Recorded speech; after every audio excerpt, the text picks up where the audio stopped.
केदारनाथ विधानसभा में भले ही स्वर्गीय विधायक शैलारानी रावत के आकस्मिक निधन के बाद अब उपचुनाव को लेकर दावेदारों की फहरिस्त दिनों दिन बढ़ रही हो, किंतु विकास कार्यों पर मानो ग्रहण सा लगा हुआ है।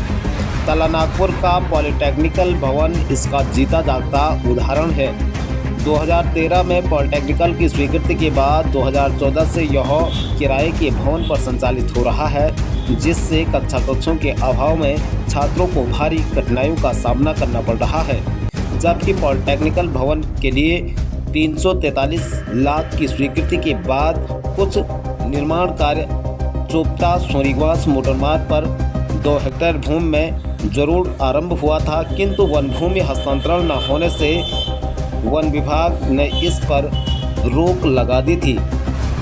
सालों से पॉलिटेक्निकल का भवन पूरा होने की बात जो रहा है, लेकिन इसकी तरफ ना तो हमारे विधायकों ने पैरवी की और ना ही सरकार की तरफ से इस पर ध्यान दिया गया है।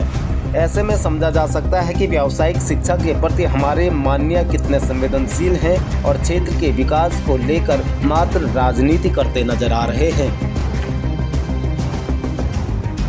मैं मानवेंद्र बर्तवाल सहयोगी दीप राणा के साथ केदारखंड एक्सप्रेस। आज हम जिस स्थान पर पहुंचे हैं ये है राजकीय पॉलिटेक्निक चोपता, जो अपने वर्ष 2011 से अभी तक निर्माण की बाट जो रहा है। आइए आपको दिखाते हैं ज़मीनी हकीकत। पता चलें कि उस वर्ष 3 पॉलिटेक्निक संचालित हुए थे। राजकीय पॉलिटेक्निक चोपता, बछेली खाट। जो इसके साथ के जो पॉलिटेक्निक हैं उनके भवन निर्माण तत्काल हो चुके थे और केवल एकमात्र यही पॉलिटेक्निक ऐसा है जो आज तक अपने निर्माण की बाट जो रहा है। समय ग्राम सभा कुंडा के प्रधान उपस्थित हैं। मैं उनसे जानना चाहूँगा कि प्रधान जी, ये पॉलिटेक्निक का जो आपके ग्राम सभा में निर्माणाधीन है उसकी क्या स्थिति है? पहले तो मैं धन्यवाद देना चाहूँगा केदारखंड एक्सप्रेस का कि जो हमारी बात को आगे सरकार तक पहुँचाएंगे। मैं ये कहना चाहता हूँ कि आज तक जो भी सरकार आई है, जो वर्तमान में चल रही है, एकदम निठली सरकार है, क्योंकि ये जो पॉलिटेक्निकल का प्रकरण है काफ़ी लंबे समय से पड़ा हुआ है। ऐसे ही अगर बनता तो आज तक यहाँ पे क्लासें चलनी शुरू हो गई थी, मगर जो ये निकम्मी सरकार है ये कुछ नहीं कर पा रही। क्योंकि कई बार हम जो है कि जो हमारी पूर्व विधायिका थी तो उनके पास भी कई बार गए हैं। काफ़ी लोग हमारे यहाँ से एक जन समूह गया था, मगर उन्होंने भी ऐसे ही टरकाने की बात की। और अभी कभी भी अगर हम किसी विभाग के लोगों से बात करते हैं कि ये पॉलिटेक्निकल बन रहा है कि नहीं बन रहा, तो सभी आश्वासन दे रहे हैं कि भाई काम बस शुरू होने वाला है। कभी कहा है कि ये जो ठेकेदार हैं उन्होंने वहाँ पे काम बंद कर रखा है, उनको पेनल्टी पड़ेगी। कभी बोला कि उन्होंने पेनल्टी भर दी है, वो अब काम शुरू करने ही वाले हैं। मगर मैं यही कहना चाहता हूँ कि आगे जैसे हमारे यहाँ पे अब ये उपचुनाव होने वाले हैं तो उसमें जो है सरकार थोड़ा खबरदार रहे, क्योंकि हो सकता है कि जनता आक्रोश में है और इस जो ये अभी चुनाव होगा तो उसका बहिष्कार भी कर सकते हैं इस पॉलिटेक्निकल को लेकर। साथ मौजूद हैं जिनके भवन पे राजकीय पॉलिटेक्निक संचालित हो रहा है। आइए जानते हैं उन्हीं से क्या स्थिति है पॉलिटेक्निक की। आपको भी विदित होगा, मैंने इस संबंध में बहुत सी कार्रवाई की है।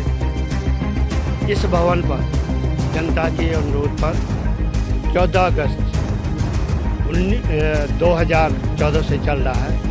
आज 11वां साल प्रारंभ होने जा रहा है।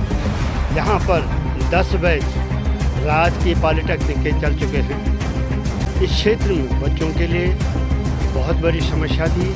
इस संबंध में, इस भवन के संबंध में मैं एक बार और मेरी मिशन सचिवालय तक गया और उस समय हमारे सचिव उच्च शिक्षा में पॉलिटेक्निक इंजीनियरिंग में माननीय श्री अशोक कुमार जी थे,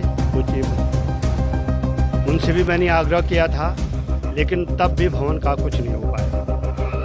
जबकि 2011-12 में इस भवन का कार्यक्रम प्रारंभ हुआ तो साइट डेवलपमेंट हुआ। साइट डेवलपमेंट के साथ साथ उसका ऊपरी जो ढांचा था वो बिल्कुल तैयार हो चुका था।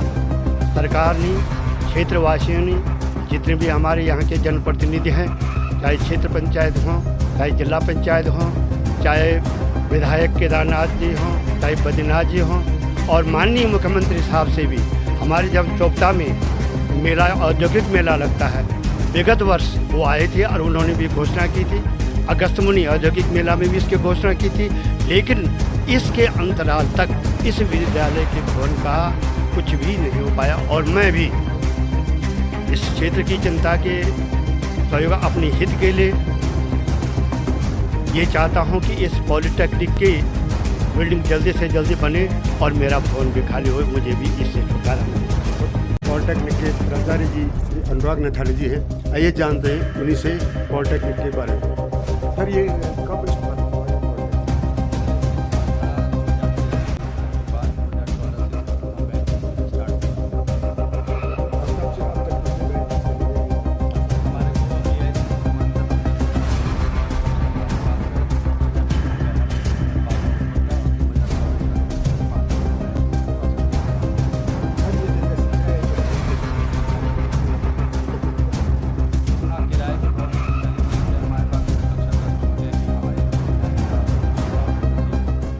कक्ष, और ये थोड़ा हमारे पास सीमित साधन हो पाते हैं, जबकि अगर हमारा पक्का भवन होगा तो हमारे पास साधन पर्याप्त होंगे।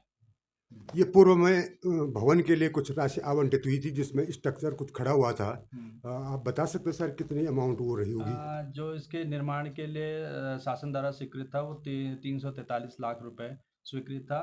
और इसमें एक्चुअली वन भूमि हस्तांतरण के लिए पहले प्रस्ताव जाना था, उसमें थोड़ा सा निर्माण कार्य हो गया जिसके कारण वन विभाग द्वारा आपत्ति दर्ज कराई गई।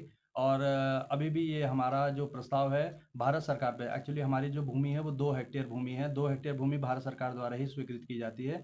वर्तमान में प्रस्ताव भारत सरकार के पास विचाराधीन है।